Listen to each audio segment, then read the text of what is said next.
Voilà. Donc, nous entrons maintenant dans le chapitre Nun Aleph, donc dans les 3 derniers chapitres du Tanya. Alors, les 3 derniers chapitres du Tanya, c'est une suite en réalité. C'est un peu une grande conclusion. Bon, pas totalement une conclusion, puisqu'il y a derrière le Shara Yichud Ve'emuna, il y a le Yeret HaTshuva, mais c'est un peu en effet une conclusion. Donc,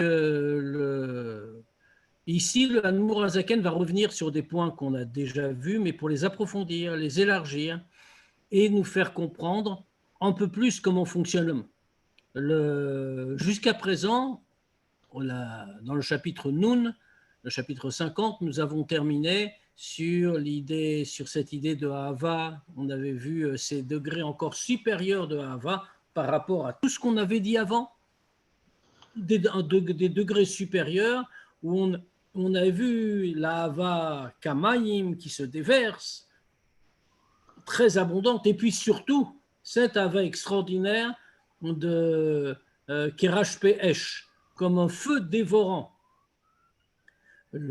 Cette Ahava qui nous conduit jusqu'à Kalot HaNefesh en réalité. La première Ahava, on avait dit, c'est Ahava qui est Kesef HaKodashim, comme on l'avait comparé à l'argent du Pasuk, Nirsof Nirsafti. Je désire ardemment la maison de mon père. L'eau nous attire, si on peut dire. Ce languissement représenté par l'argent, c'était par le métal, l'argent. Kesef, Nirsof, Nirsafti. On a vu qu'il y avait encore plus haut. Il y avait l'amour comme du feu qui vient des Gvurot en réalité, comme le feu qui toujours s'élève. Et on avait vu à quel point ça doit exister en chacun, puisque cette idée de feu qui s'élève, de feu dévorant, c'est l'idée de Ratso Veshuv, l'élan et le retour.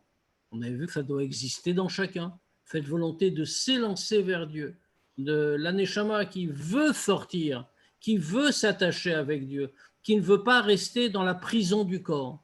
Et puis, ensuite, une fois la conscience acquise, alors ce n'est plus seulement Ratso, c'est aussi le Shuv, le retour dans le corps, le retour dans le monde matériel, comme on l'a dit, Al-Kochach Atachai, comme le Tanya a cité, tu es obligé, tu es tenu d'être vivant, on t'a forcé à être vivant. Pourquoi ? Pour faire la volonté de Dieu ici-bas. Une fois qu'on a tout défini. Donc maintenant, on va voir ce à quoi on va réfléchir, c'est comment faire la Shrina. Comment la Shrina réside dans ce monde. Comment elle réside dans chaque endroit. Et on va dire aussi comment elle réside dans le Kodesh HaKodashim, dans le Beth HaMikdash et dans chaque partie du monde. Et pour cela, mais tout ça va nous occuper les 3 chapitres qui viennent, hein, bien sûr. Tout cela, on va le comprendre à partir d'un exemple. L'exemple, c'est celui de l'âme qui s'habille dans le corps, qui est un exemple qui est très classique dans Chassidut en réalité. Enfin, c'est très classique depuis le Tanya, bien sûr. C'est un exemple qui est très souvent utilisé dans Chassidut, où on comprend le sujet de la Shrina qui réside dans le monde en l'observant à partir de l'homme, comment la Neshama s'habille dans le corps de l'homme. On va le voir. Donc, Perek Nun Aleph. Veine, on le prend au début, bien sûr. Veine le Tosefet Bio, Lachon Ayinuka Deleel. Non, on va rajouter à l'explication qu'on avait déjà donnée sur la formule employée par le Yinuka. On va rappeler ce que c'est. Qu'on a vu précédemment, c'était dans le chapitre 35, si vous vous souvenez. On avait dit qu'il y avait un Yinuka, un jeune qui, un jour, a dit, c'est un mot du Zohar, hein, bien sûr, le Yinuka en question, qui a cité le Pasuk et qui disant Chacham enav berosho. Le Chacham a les yeux dans la tête, dans sa tête. Et le Yinuka en question, le jeune sage, dit à propos de ce pasuk qui, dans le chapitre 35, a interrogé. Il a dit, mais qu'est-ce que ça veut dire? Qu'est-ce que ce pasuk veut nous dire? Que le Chacham a les yeux dans la tête. Tout homme a les yeux dans la tête, par définition. Où peut-on avoir les yeux? Et il avait répondu, en réalité, ce n'est pas cela, ce qu'on veut dire, ce n'est pas que Chacham Enav Berosho, le Chacham a les yeux dans la tête, ça signifie que, bien sûr qu'il les a dans la tête, c'est-à-dire qu'il porte ses yeux vers sa tête. Pourquoi? Parce que sur sa tête, sur la tête de tout homme, se trouve la flamme de la Shrina. Or, cette flamme, il faut l'entretenir. Et donc, qu'est-ce que ça veut dire l'entretenir? Comme toute flamme, toute lampe, il faut avoir un combustible qui va alimenter la lampe, que la mèche va consommer. Or, l'homme fait comme une mèche. Lui, il est un Kéli, l'homme a une mèche au-dessus de la tête. Et la flamme de la Shrina, le feu de la Shrina doit briller sur lui. C'est la lumière de la Shrina, plus que la flamme ou le feu. La lumière de la Shrina doit briller sur lui. Maintenant, quand on a dit ça, il faut un combustible. Et c'est ce qu'on développait dans le chapitre 35. On ne va pas tout le reprendre, bien sûr, mais le combustible, c'était les mitzvot concrètes. La pratique des mitzvot, c'est l'huile qu'on met dans la lampe que constitue l'homme pour permettre à la flamme de la Shrina, la lumière de la Shrina, de briller au-dessus de sa tête.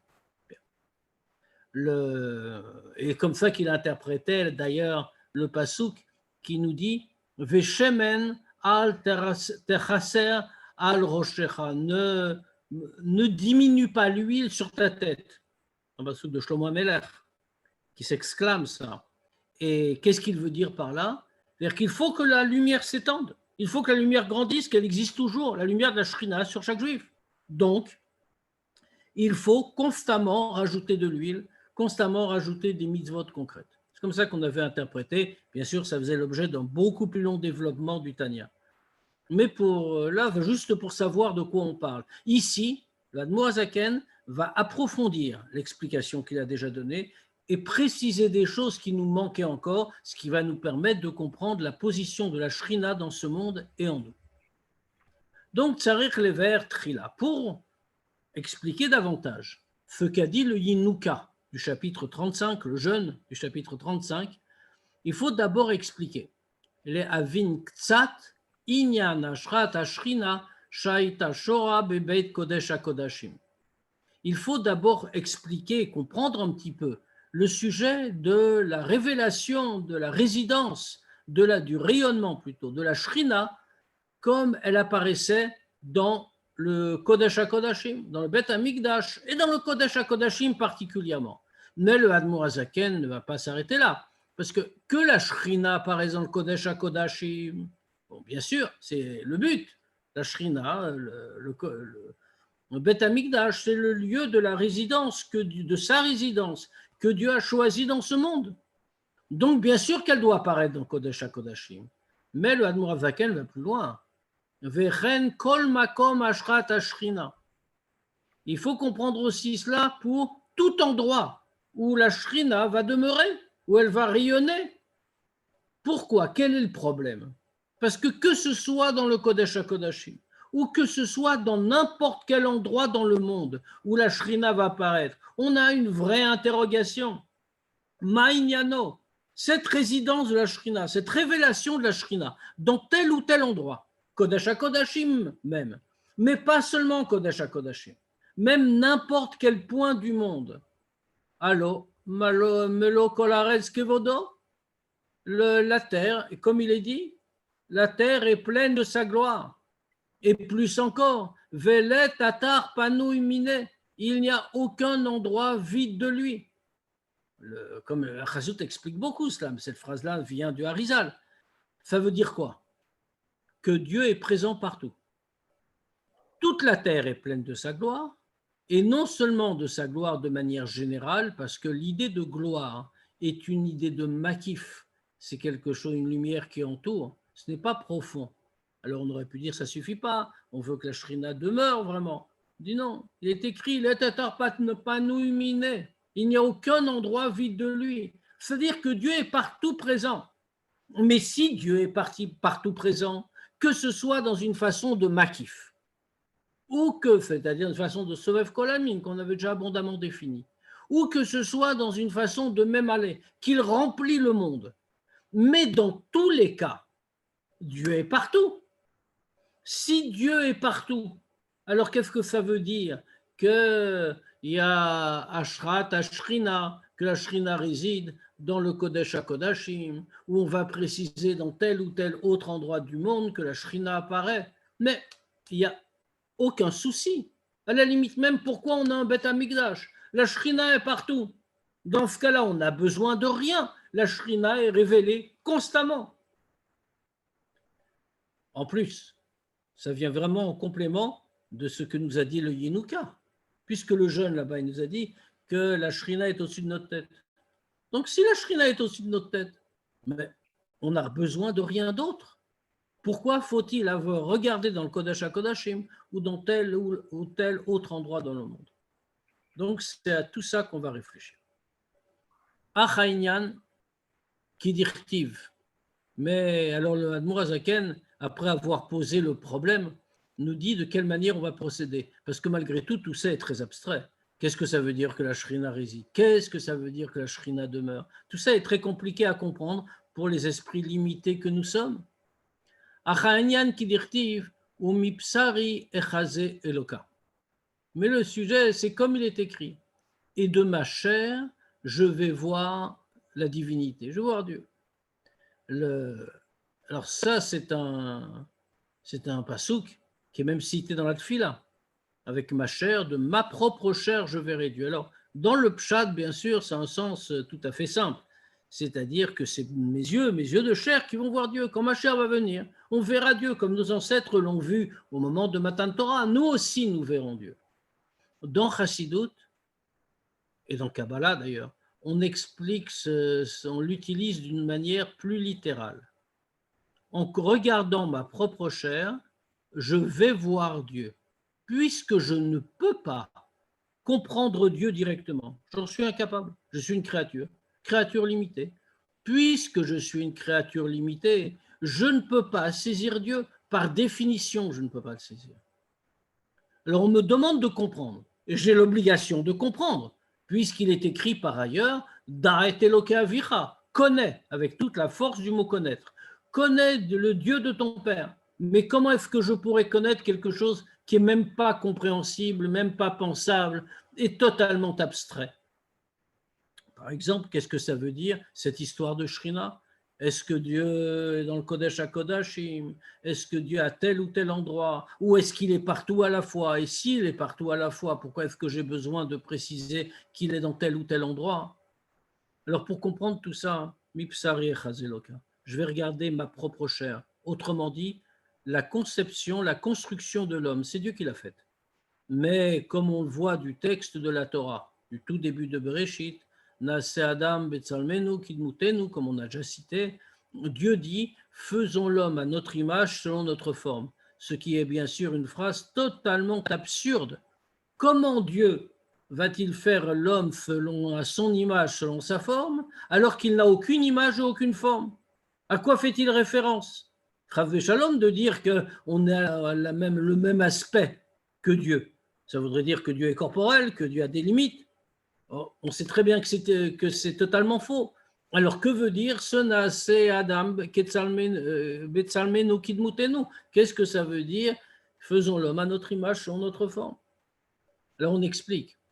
C'est qu'en réalité, la forme de Dieu, ou plus exactement, Tsalmenu, Dmutenu, la structure spirituelle de Dieu, Dieu l'a mise en nous. Ce qui fait que nous sommes construits, si l'on peut dire, sur le modèle de la structure de Dieu lui-même. En d'autres termes, on va regarder comment nous sommes construits nous-mêmes, comment notre âme interagit avec avec le corps, comment elle s'habille à l'intérieur du corps.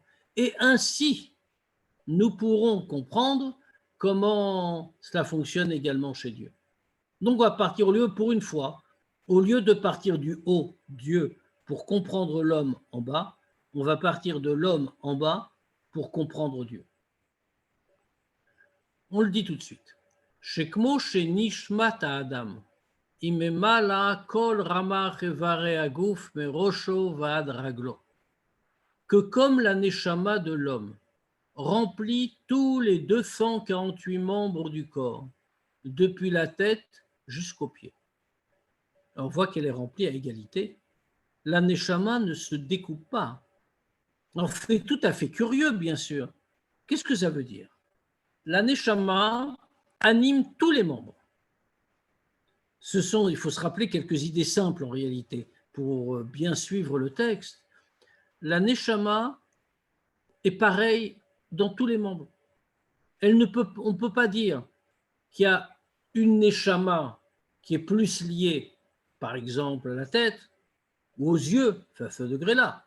La neshama, comme on va voir un peu plus loin, la neshama qui est dans les pieds, les membres n'ont pas la même fonction.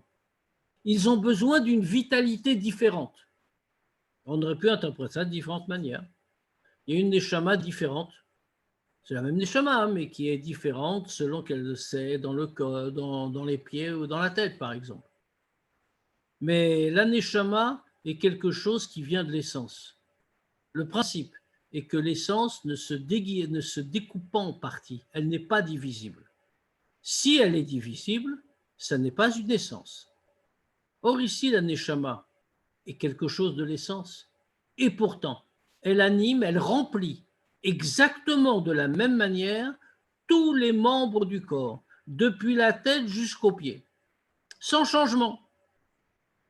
Vafal piken, ikar mishkana, vashrata ibumocho. Mais malgré tout, qu'observe-t-on? L'essentiel de la vitalité vient dans la partie supérieure de l'homme, c'est-à-dire que le principal de la résidence et du rayonnement de la neshama, c'est dans son cerveau. C'est pour ça que le cerveau commande à l'ensemble du corps. Que se passe-t-il? La neshama est essentiellement dans le cerveau, qui est le couronnement de l'homme, et à partir du cerveau, elle s'étend à tous les membres.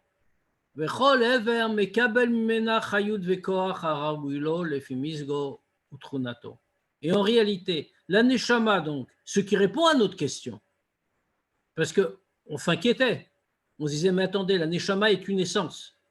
Donc, ça suppose qu'elle ne va pas être divisible. Il n'y a pas une neshama personnelle pour les pieds, une autre neshama individualisée pour la tête, etc., etc. C'est la même neshama. Mais comment peut-on dire, puisque la neshama est la source de la vie, ça veut dire il faut descendre encore un niveau plus bas. Il y a dans le corps des organes extrêmement différents. Et il va le dire tout de suite, il y a les yeux, la bouche, les oreilles. On n'entend pas avec les yeux, on ne parle pas avec les oreilles. Pourquoi est-ce qu'on ne parle pas avec les oreilles? Pourquoi est-ce qu'on ne marche pas on ne marche pas non plus avec la bouche, par exemple? Pourquoi? Parce qu'en réalité, pour qu'un organe fonctionne, il faut deux choses. Il faut la capacité de le mouvoir et il faut l'organe. Autrement dit, il faut qu'il y ait le koach, la force que donne la neshama, qui va s'habiller dans le keli, dans le réceptacle qui est apte à la recevoir et qui fonctionne. Ce qui explique d'ailleurs que, toujours, on l'a vu, on le voit de manière très claire sur ce que dit la chassidoute à propos, par exemple, de quelqu'un qui, Chas v'Shalom, ne voit pas. Celui qui ne voit pas, il n'est pas appelé en infirme. Pourquoi? Bon, je ne parle pas dans la halacha, c'est autre chose, mais du point de vue spirituel, il n'est pas appelé infirme. Pourquoi? Parce que simplement, s'il ne voit pas, ce n'est pas parce qu'il n'est pas capable de voir. La force de la neshama qui permet à l'œil de voir existe en lui. Maintenant, le keli, le réceptacle qui doit recevoir cette force, est imparfait et ne peut pas l'utiliser. Ce qui signifie que celui qui ne voit pas est en fait un voyant. Simplement, il ne sait pas, il n'a pas l'appareillage, si on peut dire, qui lui permet de transformer cette force concrètement, de l'exprimer concrètement. Mais fondamentalement, il reste quelqu'un qui est doté du sens de la vue comme tout le monde. Ce qui explique d'ailleurs que, par exemple, on voit qu'un homme qui Chas v'Shalom, n'arrive pas à marcher, qui a une raison physique qui lui interdit de marcher. Pourtant, on voit que quand il a des enfants, quand il met au monde des enfants, quand il engendre des enfants, ces enfants vont marcher tout à fait normalement. Autrement dit, son handicap ne s'est pas transmis. Pourquoi est-ce qu'il ne s'est pas transmis? Il avait quelque chose, un problème, on va dire congénital dans les jambes, qui l'empêchait de marcher. Pourquoi ces enfants marchent-ils? C'est la même chose pour l'exemple qu'on a donné de quelqu'un qui ne voit pas. Ces enfants peuvent très bien voir. Pourquoi? Parce qu'en réalité, l'homme porteur de ce handicap possède toutes les qualités spirituelles qui lui permettent de voir ou de marcher selon les cas. C'est le Kéli qui n'est pas bon, pour n'importe quelle raison. Donc ces enfants vont avoir un autre Kéli qui lui est bon, mais il leur a transmis la capacité qu'a la Neshama de voir, de marcher, etc. Ce qui fait qu'ils vont, une fois, s'ils ont les organes en bonne santé, ils ont naturellement cette capacité-là. Ça veut dire que, comme on l'a dit, tout vient de la Neshama, qui détient tous ses potentiels. Et ces potentiels sont chez tout le monde. Tout le monde est parfait de ce point de vue-là. Et tous ces potentiels, maintenant, comme la Neshama est unique, on va les retrouver d'abord dans le cerveau. Dans le cerveau, qui est le réceptacle fondamental de la Neshama, c'est pour cela que tous les ordres viennent du cerveau. C'est pour cela que c'est le cerveau qui anime l'ensemble du corps, parce qu'il a en lui l'essentiel de la Neshama. Mais comme on a dit, à partir du cerveau, la Neshama va s'étendre dans tous les membres, et chaque membre va recevoir de la Neshama la vitalité et la force qui lui correspondent d'après ce qu'il est et d'après sa qualité. Alors, l'Admour Hazaken donne quelques exemples. Ayin lirot, l'œil pour voir, ozen nishmoa, l'oreille pour entendre, appel et daber, la bouche pour parler, varaglaim la alors, et les jambes pour marcher. C'est-à-dire donc que la neshama, on n'a plus la question qu'on avait, hein. La neshama n'est pas divisible. Effectivement, la neshama est une essence. Et effectivement, elle donne à égalité la vitalité à tout. Exactement pareil, la même neshama. Mais s'il n'y a pas d'erreur, d'aiguillage, c'est parce que elle n'est pas, justement, elle n'est pas divisible. Ce n'est pas une neshama individualisée par membre. C'est la même. Et à partir du cerveau, elle va donner la vitalité à chaque membre selon ses qualités et selon ce qu'il doit faire. Ainsi, la partie de la neshama avec le potentiel de voir va arriver dans l'œil, le potentiel d'entendre va arriver dans l'oreille, etc., etc.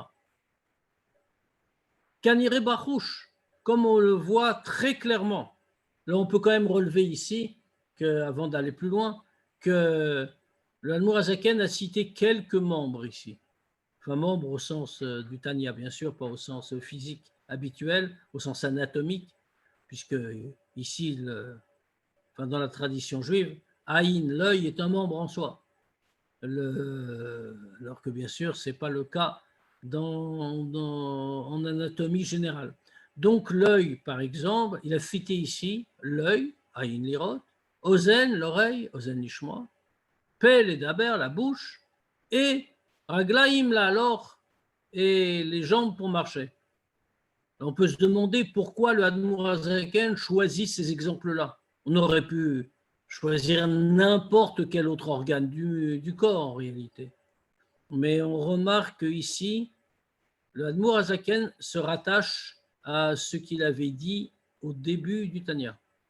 Dans la page de garde, le fondement du Tanya, qui d'ailleurs fait les trois derniers chapitres, vont évidemment réaffirmer ce fondement que le Kikarov Elecha Davar Meod Beficha ou Bilvafra la Soto, tout le Tanya est construit sur cette idée. Kikarov Davar Meod, car la chose est très proche de toi. Beficha ou Bilvafra la Soto, dans ton cœur et dans ta bouche pour la faire. Qu'est-ce que ça voulait dire? Eh bien, c'est exactement ce qu'on voit apparaître ici. Ozen Nishmoa, pardon, Aïn lirot ozen lishmoa, mais ça correspond, Karov velecha davar meod, c'est très proche de toi. Beficha ou bilvafra, on avait dit beficha, ta bouche, la parole, bilvafra, ton cœur, le ressenti. Ce ressenti-là, dans le cœur, vient justement des deux premiers points, c'est-à-dire l'œil qui voit, l'oreille qui entend, et puis comme nous le disait le Passouk lui-même, Aleph Romed, on voit, on entend, et le cœur va ressentir. Le cœur doit servir Dieu. Et puis ensuite, on a dit, Beficha, dans ta bouche, pour parler par la parole, on doit servir Dieu. Fais appeler d'Aber, comme on dit ici. Et puis la Raglaïm, là alors, c'est pour le troisième point, c'est la soto pour le faire, pour faire ce que dit la Torah, l'action concrète. Raglaïm, là alors, parce que c'est les jambes qui nous conduisent concrètement à l'endroit où on va pouvoir accomplir la volonté de Dieu. Donc la Nourazaken nous replace sur son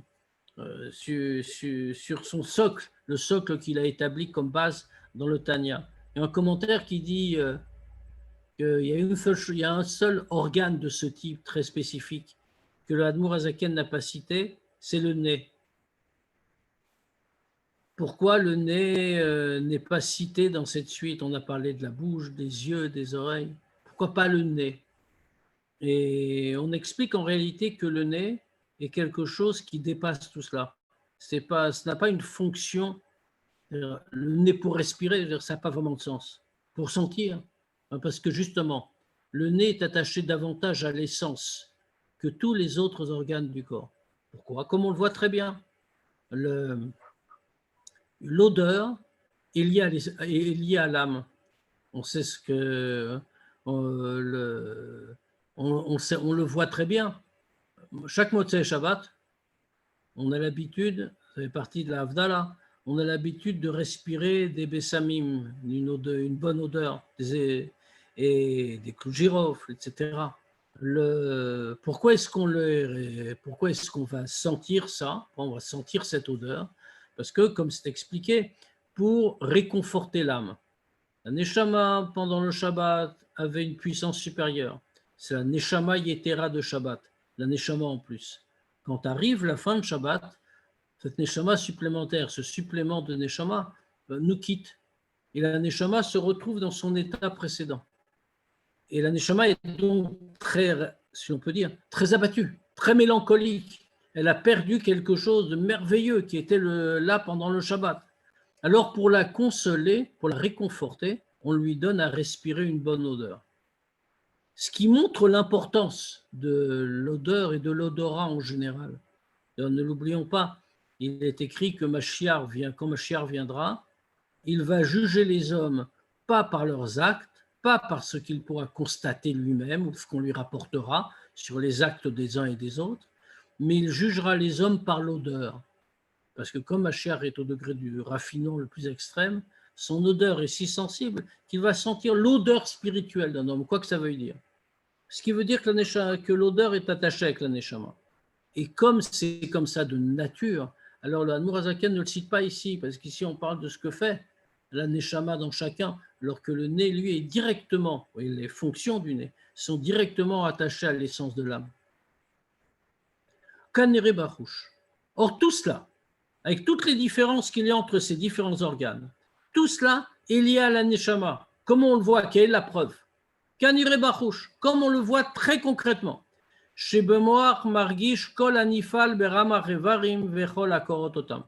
le voit très clairement. On voit que le cerveau, donc d'où tout part. Autrement dit, on reste toujours sur la même idée. Ce n'est pas des neshamot individualisés pour chacun des membres. C'est une neshama unique et elle n'est pas divisible. Elle ne fait qu'envoyer la lumière nécessaire dans chacun des membres. Dans ce cas-là, on le voit très clairement que dans le cerveau va ressentir tout ce qui arrive, tout ce qui est accompli, tout ce qui se passe dans les 248 membres et tout ce qui leur arrive. Donc, on le voit bien. La Neshama ne s'est pas divisée. Il n'y a pas eu de Neshama individuelle. Il y a un centre de la Neshama, une essence de la Neshama qui se trouve dans le cerveau. Et de là, elle rayonne partout et elle envoie à chaque membre à chaque organe exactement ce qu'il doit recevoir en fonction de ses capacités et de sa fonction. Et la preuve, encore une fois, c'est que quoi qu'il se passe dans le corps, le cerveau va en ressentir les effets, le bien-être ou la douleur, alors que ça ne le concerne pas directement. On a, je sais pas, on a mal au pied, mais le cerveau ressent la douleur. Il y a quelque chose d'agréable qui arrive à un petit doigt de la main, le cerveau ressent un confort, un plaisir, alors que là encore, cela ne le concerne en aucune manière. Vine, af shinui kabbalat hakochot va'achayut shebe'evarei haguf min haneshama mitzad atzma umauta. Maintenant, ce changement qu'il y a, ou plutôt, il n'y a pas de changement dans la façon dont les différentes forces et la vitalité sont reçues par les différents membres du corps à partir de la neshama en elle-même, ou Mauta, et son essence. Shie Mauta vatzmuta mitralek le ramach halakim shonim, mitlavshim beramach mekomot, kefit siur chelke mekomot evarei aguf. Alors nous, on aurait pu comprendre comme ça. D'accord, il y a une seule neshama, on l'a bien montré. Mais elle a une influence différente sur chaque membre, selon les qualités du membre. Maintenant, on aurait pu traduire autrement. On aurait pu dire finalement, mais les différentes forces en question, toutes ces vitalités très différentes qu'il y a d'un membre à l'autre, toutes ces vitalités différentes qu'il y a d'un membre à l'autre. Alors, malgré tout, ça vient de la même neshama. Mais ça veut dire, on est en train de dire d'une autre manière qu'elle s'est séparée. La neshama a donné des lumières, des puissances différentes à chacun des 248 membres, à chacune des 248 parties qui sont du corps, qui sont dans les 248 endroits, selon la forme et la fonction de chacun de ces membres. Chez les physés, pourquoi est-ce que on ne peut pas dire qu'il y a cette division? Chez les physés, Nimtsa, Atzmuta Umauta, Mitzur Gashmi, Udmut, Vetavnit, Ketavnit Aguf, Razve Shalom. Parce que si on disait ça, si on disait d'accord, il n'y a pas de division dans le fond, mais finalement la Neshama se sépare pour donner à chacun ce dont il a besoin, à chaque membre ce dont il a besoin. Ça reviendrait à dire quoi? Puisque tout part de l'essence de la Neshama, dans l'essentiel et dans le cerveau, comme on a dit. Ça signifierait donc que l'essence de la Neshama s'habille à l'intérieur d'une forme matérielle et d'une structure qui correspond à celle du corps, Chazve Shalom. Mais dire ça serait extrêmement grave. C'est-à-dire que la Neshama, finalement, fait partie du corps. Tellement partie du corps, elle y serait tellement habillée qu'il n'y aurait plus de différence entre elle, entre sa structure et la structure du corps. C'est pour ça que le mot est fort, hein, on dit Chadvé Shalom. On parle ici la Neshama, une partie de Dieu. Parce que qu'est-ce que c'est que la Neshama? Comment on la définit? Et la Kula Etzem Echad. Elle n'est qu'une seule essence, une entité unique. Ruchni, Pashut ou Muvshat. Une entité spirituelle. Pashut ou Muvshat. D'un détachement et d'une simplicité parfaite. Mais Muvshat Mikol Tsiur Gashmi. Détaché de toute forme matérielle. Miprinad Vegeder Makom Umida Ugvul Gashmi. Mitzad Mauta Va'atzmuta. Et elle est totalement dégagée de tout degré d'espace et de mesure et de limitation matérielle par son essence même. Ça veut dire donc, et c'est la conséquence logique de ce qu'on a dit depuis le début, la Neshama est une partie de Dieu. Dieu a mis en nous une partie de lui-même. Comme on l'avait dit dans le Tanya depuis le début, que, a-t-on dit, en citant le début de Bereshit aussi, Vayipar ba'apav nishmat chaim, que Dieu a insufflé dans les narines de l'homme une âme de vie. Qu'est-ce qu'on avait tout de suite, l'Admour HaZaken avait rapporté le Zohar. Qu'est-ce que ça veut dire souffler? Puisque dire que Dieu a insufflé, qu'il a soufflé, ça signifie en clair qu'il a un système respiratoire. On ne peut pas souffler si on n'a pas de poumon, si on n'a pas de trachet artère. Est-ce qu'on va dire que Dieu a une forme corporelle pour souffler? On avait répondu à ça en citant le Zohar, Man de nafar mitoch yuto nafar. Celui qui souffle, souffle de sa profondeur. Et on sait ce qu'on explique toujours, que quand on projette de l'air à l'extérieur, simplement par la respiration, on ne rejette pas l'air qui est profondément dans les poumons. On rejette l'air superficiel. Pour rejeter l'air qui est profondément dans les poumons, il faut justement souffler pour faire sortir l'air. C'est ce qu'on avait dit. Celui qui souffle, alors il c'est du plus profond de lui-même qu'il souffle. C'est ce qu'on veut dire par ce passage. Dieu a insufflé, c'est-à-dire qu'il a pris une partie de lui-même au plus profond, dans sa profondeur, et l'a mise en l'homme. C'est exactement ce qu'il a fait pour la Neshama. La Neshama est donc une partie de Dieu. Une partie de l'essence de Dieu. Autrement dit, nous avons chacun en nous une partie de l'essence de Dieu. Or, l'essence ne perd jamais ses qualités. C'est ce qu'on a appelé Pashut, simple. L'essence, c'est ce qui ne se divise pas. C'est ce qu'on appelle quelque chose qui est Pashut, pas au sens simple, au sens premier, au sens général. Non, c'est quelque chose qui est Pashut, qui est simple dans le sens où elle est cette chose-là est constamment et ne peut pas être divisée parce qu'elle n'est pas. Qu'est-ce qu'on peut diviser? On peut diviser quelque chose qui est composé d'éléments plus fondamentaux. Un exemple très simple.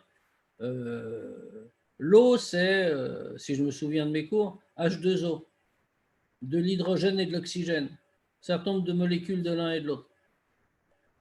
Si je veux, quand je vois l'eau, elle me paraît unique, c'est une entité unique. Mais en réalité, ce n'est pas une essence. La meilleure preuve que ce n'est pas une essence, c'est que je peux la découper en parties. Je peux retirer l'hydrogène, je peux retirer l'oxygène, et j'obtiendrai d'autres, les éléments de base. Autrement dit, c'est divisible, ce n'est pas une essence. Si la Neshama est une partie de l'essence de Dieu, elle n'est pas divisible. Bon, bien sûr, il y a la question traditionnelle, qu'on est en train de dire que la Neshama n'est pas divisible parce que c'est une essence, mais pourtant c'est une partie de l'essence de Dieu. Donc on l'a divisée. Le Baal Shem Tov a donné une réponse là-dessus, sur laquelle il faudrait beaucoup réfléchir pour la comprendre. C'est que le Haetzem, She'atatofes Mixato, Atatofes Bekulo. Une essence, quand tu la prends en partie, quand tu la prends en totalité. Autrement dit, la Neshama n'est jamais séparée de Dieu. Elle est toujours totalement unie à lui. Et donc, bien sûr, a fortiori, elle ne va pas se diviser. Elle est pachoute. Et elle est détachée de toute forme matérielle. La matière n'a rien à voir avec elle par essence, parce qu'elle est l'essence. Donc, Velo shayar b'mauta v'atzmuta, lo marshu b'mochin sheberosh, yoter mi beraglaim.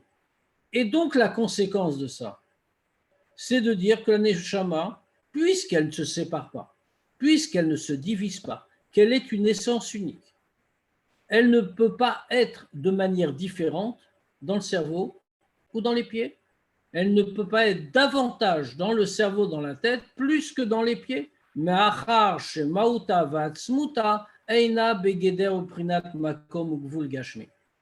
Puisque c'est une essence. Or, l'essence n'est limitée par rien. Sinon, ça en vient à faire une entité divisible, et donc pas une essence. Donc, dans ce cas-là, elle n'entre pas du tout dans la catégorie d'espace ou de limite matérielle. Alors, comment on va interpréter tout ça? Comment on résout notre contradiction de fond? Comment le Neshama fait-elle pour animer chaque membre et de manière différente? Rak shitariag mine kochod vechayut krulimba b'mauta v'atzmuta.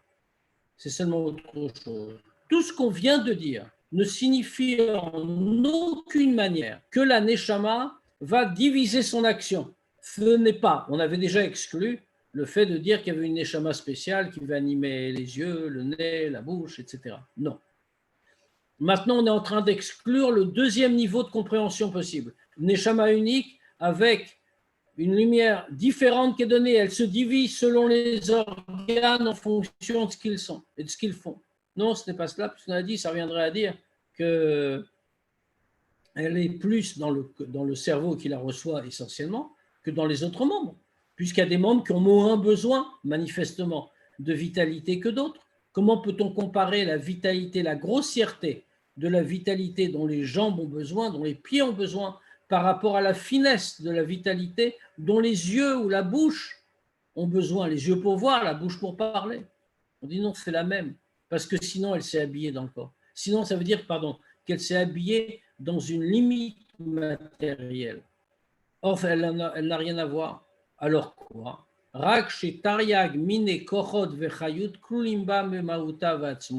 C'est seulement que les 613 sortes de force, de vitalité et de vitalité, tout ce qui existe, sont inclus dans les sens de la Neshama. La Tset et la Poel va Gilouy Me'aelem pour pouvoir sortir et s'habiller concrètement, qu'elle se révèle à partir de ce qui est caché, la Chayot, Ramach et Varin, Veshasa Gidim, pour faire vivre chacun des organes constituent l'homme, c'est-à-dire les 248 membres et les 365 nerfs, qu'il y a dans le corps. À l'idée Tlavshutam benefesh achionit, Sheshla Gamken, Ramar Veshasa Kochot Vechayut Alelu, parce que qu'est-ce que va faire la Neshama? En réalité, elle ne donne pas directement. Ce n'est pas cette vision qu'on avait d'une Neshama qui va donner sa force et donc se diviser. La Neshama est constituée des 613 forces en question. 613 forces qui sont incluses en elle, mais non pas en tant qu'entité séparée, non pas en tant que canaux différents même, mais tout fait partie de la Neshama. Et toutes ces 613 forces vont s'habiller à l'intérieur du Nefesh Achionite, c'est-à-dire de l'âme vitale. On l'avait déjà défini.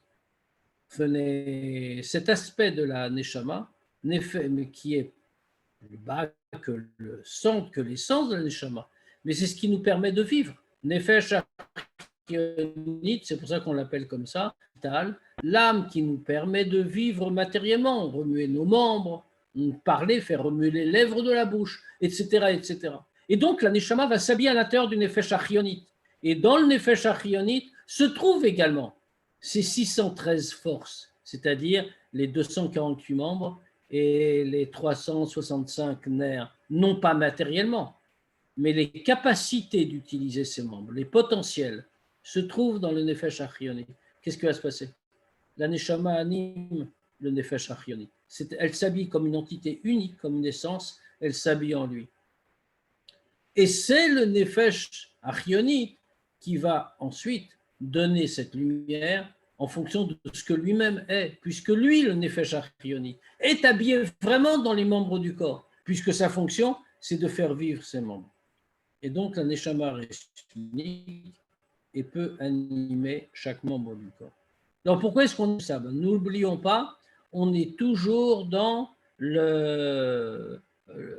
on est toujours dans l'idée de Mipsari et Chazeloka. En examinant ma propre chair, comment je fonctionne en tant qu'être humain, je vais comprendre la divinité. Alors bien sûr, on comprend tout de suite, et on va s'arrêter là parce qu'après ça part sur un nouveau développement, on comprend tout de suite qu'il s'agit de quelque chose de très profond. C'est-à-dire qu'on va comparer ici la Neshama à la Shrina, et en comparant la Neshama à la Shrina, on comprend donc que de la même manière, le corps va être comparé au monde. De la même manière que la Neshama remplit le corps, la Shrina remplit le monde. Et donc, on va voir les caractéristiques qui vont être les mêmes. La Neshama reste dans son essence, elle n'a pas de rapport avec le monde, avec le corps, pardon. Elle ne s'habille pas dans le corps de manière littérale, elle ne se divise pas, elle ne fait que rayonner au travers du Nefesh Achionite. De la même manière, on va le développer. La Shrina s'habille dans le monde, mais sans que le monde ait un effet sur la Shrina. De la même manière que le corps, la forme du corps, n'a pas d'effet sur la Neshama. Ce qui va être développé ensuite, et donc on verra ça Bezrat Hashem lundi prochain. Si vous avez des questions, on a quelques minutes. Du fait que Dieu est partout, est-ce qu'on peut calquer ça sur les animaux et sur les objets, enfin un moindre effet sur les objets parce qu'ils sont inanimés, enfin, entre guillemets. Est-ce qu'on peut calquer ça ça sur revient au les même. animaux? Ça revient au même. Oui, c'est ça. Ouais. Mais oui, par définition. Oui. Mais même sur les objets. Rien ne peut exister si Dieu n'est pas habillé dedans. Comme Rambam le dit très clairement. Hein. Oui. Exactement, mais même sa seule existence. S'il n'y a pas l'existence comme Rambam le dit au début du Mishneh Torah, qu'est-ce que c'est la première idée qu'il donne? Que toutes les existences n'apparaissent qu'en raison de la réalité de son existence. Et que si toutes les existences disparaissaient, lui serait toujours là, tandis que si lui disparaissait, les existences disparaîtraient également. Donc, c'est vrai exactement de la même manière. Il n'y a pas un atome en réalité qui peut exister sans que Dieu le fasse exister. Quel que soit l'objet. Et ce n'est pas parce qu'il est plus noble ou moins noble. En réalité, c'est l'objet lui-même. L'existence suppose que Dieu le mène à l'existence. Sinon, il ne peut pas exister. Voilà, bon, on va développer ça la fois prochaine, Bezrat Hashem.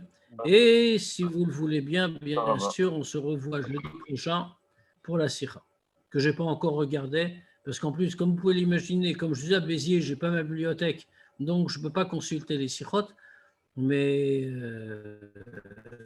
je vais trouver ça sur Internet, et je vous dirai. Ouais, tu as la bibliothèque de Béziers. Aujourd'hui, grâce à Internet, nous avons tout partout. La bibliothèque municipale de Béziers, elle doit avoir ça. Ouais, certainement, je vais en parler à Ménard.